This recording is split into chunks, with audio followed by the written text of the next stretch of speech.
How's it going, guys? My name's Marty. Welcome to my YouTube channel. Today I wanted to talk about a guitar that is leaving me tonight. I've just sold it, so I have to get it packed up and away to its new owner. And I wanted to talk about it before it went because it's a pretty cool guitar. If you've seen my last videos, I've done this for two other Edwards Les Pauls. So I'm a big fan of these guitars, but needed to clear some space. So I listed three of them. Two of them sold this month, and this is the last one to go. I have one more, and it's not going anywhere. I like it too much to let it go. But yeah, today I'm going to talk about this fairly eye-catching model. So yeah, this is an Edwards ELP 108SD. Edwards have some quirky model numbers, not as bad as Ibanez, but they're up there in terms of trying to work out what it means. So yeah, this guitar is actually based more on a Les Paul Standard. The two previous Edwards guitars that I did reviews on were based on Les Paul Customs, you know, where they have the double binding and the body normally matches the finish and the front and things like that there. So this guy's more based on a Les Paul Standard. I'll just say this now, I've heavily modified this, so it's quite different from a stock version of this guitar that you would find. Right off the bat, I may as well talk about the finish. So this is a blue sparkle finish, so I'm just going to try and rotate that so you can see in the camera. I'm a big fan of these kind of over-the-top sparkle finishes. I don't know why, because most of the time when it comes to guitars, I like things to be more understated, but yeah, I kind of like having one crazy one in my collection at least, so unfortunately this one's going, but you never know, might end up with another. It's worth saying I've owned this exact model of guitar twice, this being the second time, and I've modified them both. The last one I kind of regretted letting go. I'd modified it kind of in a similar fashion, if I'm honest. I listed this one and I told myself if it sold, I would just let it go because it was quite a high price. Yeah, just a fun fact, I've owned two of this exact color before and I've modified them both and I've sold both of them now. So blue sparkle finish, it's very glittery, which is really nice. It's very reactive to light, very eye-catching. You can also get this guitar in a silver sparkle, red sparkle, and a green sparkle. So it came in all those finishes from the factory. So far I've had two blue ones. I did have this silly goal of trying to find all three. Well, trying to find the green, red, and blue because I like those ones more. Silly goal. I have too many single cuts, so that's why I'm having to make a bit of a chop here. Maybe run through the specs out of the factory and then we'll talk about the modifications I've done to it. So on these Edwards Les Pauls, the spec of them out of the factory is really impressive. So it's got a bone nut, which, you know, is a higher quality component. Usually cheaper guitars have, you know, plastic or something like that there, but a bone nut, very reminiscent of Gibson, what they would do. The inlays, it kind of has that, I can't remember what you call this shape, not a pyramid, parallelogram, I don't know. They're the inlays that a Les Paul Standard would normally have, basically, you know, rather than the block inlays that a Les Paul Custom would have. I'm looking at the spec sheet here just so I know exactly what I'm talking about. It's called a pearloid dish. So it's not mother of pearl, it is a cheaper material, but it still looks very good. Woods wise, it's a mahogany body with a maple top, and then it's obviously got this blue sparkle paint job over the top of the maple, I'm guessing. The neck is mahogany as well. The fretboard is rosewood. The body and the neck both have like a off-white cream binding on it, as well as some dot inlays up the side. Yeah, out of the factory, the guitar always had Gotoh hardware, so Gotoh tuners and a Gotoh tailpiece and bridge. So we still have those. I have swapped the original Gotoh tuners out for the lock-in version of them. This is a modification I've done to all the Edwards so far, so I've just replaced a high-end part with a slightly more modern version of it. So it has the lock-in tuners, so you know, you pull the string straight through, lock it up, tune it the pitch, you're golden, you're good to go. Out of the factory, this guy had a couple of Seymour Duncan humbuckers. I could be wrong, but I believe it's the 59 in the neck and the JB in the bridge. Very popular pickups. There's a lot of people, this is usually the first set that they would upgrade a guitar with is, you know, definitely the JB in the bridge. quite often a 59 or a jazz in the neck. So already it came with very nice pickups. That's maybe it on the stock components, I suppose. It's worth mentioning some of the other modifications. So obviously we already covered the lock-in tuners. One of the most obvious ones here is the humbuckers. So initially this guitar came with 2 covered Seymour Duncans. In this I have a set of the Fishman Fluence Modern humbuckers. So they're active pickups. I actually have them in the steel version, the brushed steel. I'm not too sure what they call it. Stainless steel. I have them in the stainless steel version in this guitar.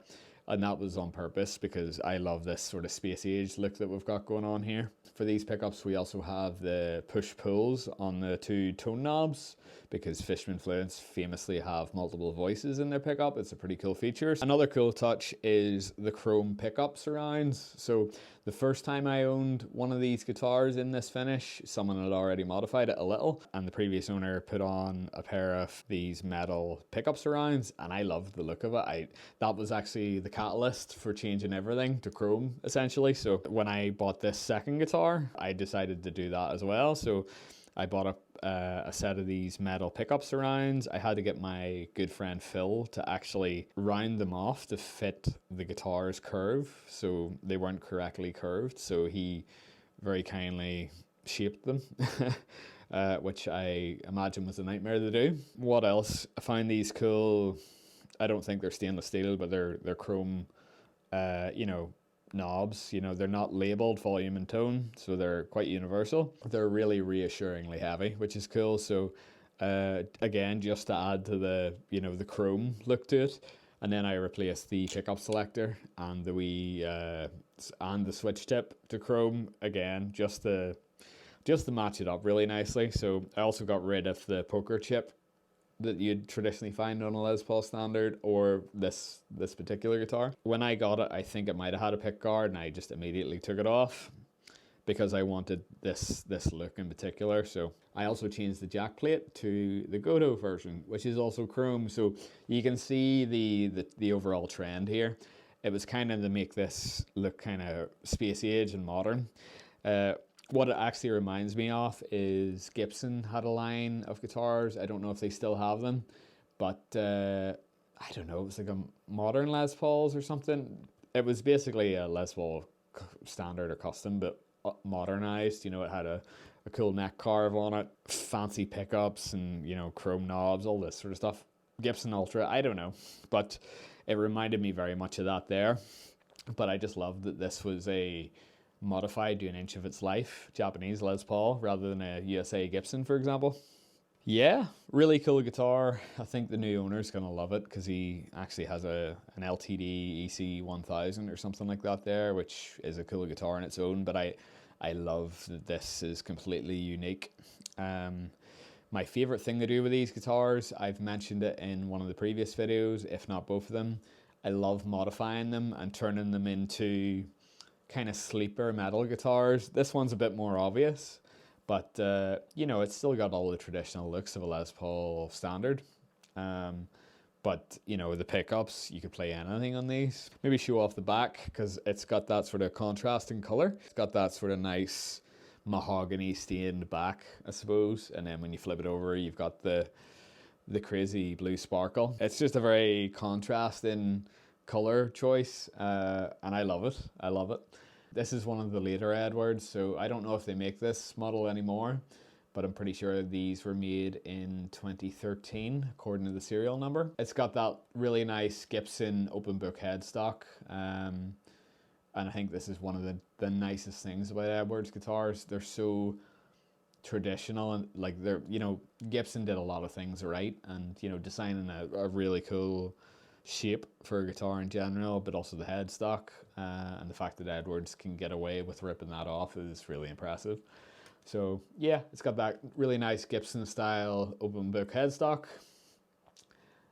limited model written across it. I suppose it was a limited one. I think they maybe only made these for a year. Yeah, it's a very nice guitar. I've used this on one Metallica cover. It was Lux Eterna off their new album. I currently have it set up in drop D flat, and it sounds like an absolute monster with these pickups, especially through a high gain amp sim. Kind of sad to see it go. It's a real, showpiece. It looks amazing on a wall. But again, I have too many single cuts. I already have an Edwards Les Paul sitting up there. I'm not going to say I'll never have one of these again. There's a good chance I will. And there's a good chance I'll do the exact same thing again. Just to compare this to the first one I had, there was a couple of subtle differences. I had the just all chrome locking tuner, so the chrome ends, whereas this guy has the sort of off-white, greeny, yellowy, Kluson style tips. I kind of like that because it sort of tied in with the traditional look. And the other one, I also had a pair of James Hetfield's signature EMGs in it, which again were in the chrome, so it looked the part. Incredible guitars. Definitely check them out on some of the Japanese auction sites. You sometimes see them in the UK on the likes of Facebook Marketplace or eBay and Reverb, stuff like that there. There's some interesting changes here in the back. So the previous owner has this strange carbon fiber toggle switch cover. Not too sure what's going on there. There's also a Fishman Fluence Easy Charge backplate on here. So rather than using a battery, you can just plug a micro USB in, charge the pickups when you need to. So it's very well kitted out. I really like how this turned out, the way the modifications, it really brought the guitar to a whole other level, and into the era that we're in now for modern guitars and the specs and stuff like that there. So, but yeah, I'll see if I can get some close-ups of this, and I'll also see if I can get some sound clips. If not, I'll overlay some of that Metallica cover in. But yeah, thank you very much for watching, guys. Please like, subscribe, comment, all that sort of stuff. Any questions about these sort of guitars or these modifications, let me know. I love talking about guitars. I find it much more easier than playing them. Gonna try and do more of this sort of stuff. I think I have some cool guitars to talk about, basically. I am trying to upload a little more regularly. Thank you very much for watching. I'll hopefully see you in the next one. See you later.